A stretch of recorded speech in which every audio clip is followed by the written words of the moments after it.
What's up, everybody? Matt Nuzzo here in the backyard at Reel to talk to you about the Core GTS 6. So GTS 6 is their high-performance freestyle kite. It's a pretty dynamic kite, and in talking to Austin Leader, one of our top coaches who rides this a lot and has traveled all over the world with it, he's really kind of telling me how he's using this kite, and it's so varied in the conditions in which he's riding it. So first off, GTS kite, it's got a fuller wingtip, 3-strut kite. That fuller wingtip packs a punch on the turn, so when you turn it, it's going to deliver some power. It is a bridle kite. It's not a true sea kite, but it's going more towards that. It's like what I would consider a user-friendly sea style kite, because it does have the bridle so you get plenty of wind range. Also makes it a lot more versatile, so you can use it in the waves and you can use it in the park or looping. It's user-friendly where, like, hey, an advanced beginner could ride it, like someone that knows how to ride, that is looking to do unhook tricks, mega loops, ride in waves, that area, that style rider could get it. But it really is most noticeable for a rider that's riding it in the intermediate to advanced level and really pushing the limits on it. So this kite, again, that full wingtip's made for delivering power when you steer the kite, right? Full wingtip means that when you turn it, you're gonna get that punch from the turn. So it's quick, it's responsive, and it's a super fun kite to ride.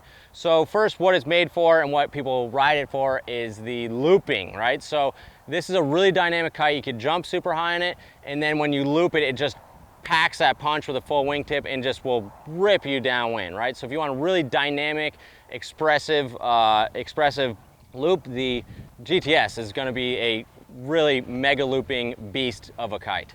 The other areas where it's excelling is in the park, which what Austin was telling me is he said, yeah, I really basically, depending on the type of session I'm using, changing those CIT settings. So the CIT settings on the leading edge are going to drastically change how the kite is riding, right? So for the park, he wants the kite to be dead, damp, and non-responsive. You want to grab the end of the bar if you pass it and something like that and not have the thing loop and spin right out of control.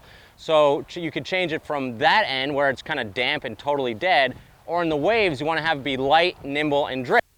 And so he will change it to the wave setting, and it will have that kind of light, nimble drift like the section does. So Austin's telling me when he goes to South Africa, where he's basically doing high performance freestyle, mega looping, and riding waves, he's like, I'm not bringing wave kites anymore. This kite kills it in the surf, and also does all that kind of 35 knot mega looping stuff that he wants to do, and he can still hold it down. So super versatile kite.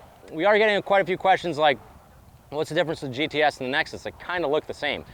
Despite their similar look, 3-strut design, Nexus is a lot more beginner oriented and more focused on foiling, it has less power, softer feel, super stable in the air, whereas this one is more like full throttle, like go fast, ride hard, loop it in high performance. So it's a pretty clear delineation. Do I want more beginner kind of drifty kite, or do I want to have a more advanced extreme kite? And if you want an advanced extreme kite, GTS 6, really, really sick, totally mental, you're gonna love it.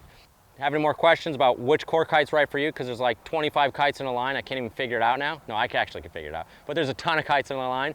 But if you have more questions about which Core kite's right for you, give us a call at the shop, 252-987-6000, or reach out online, realwatersports.com. See you guys on the water.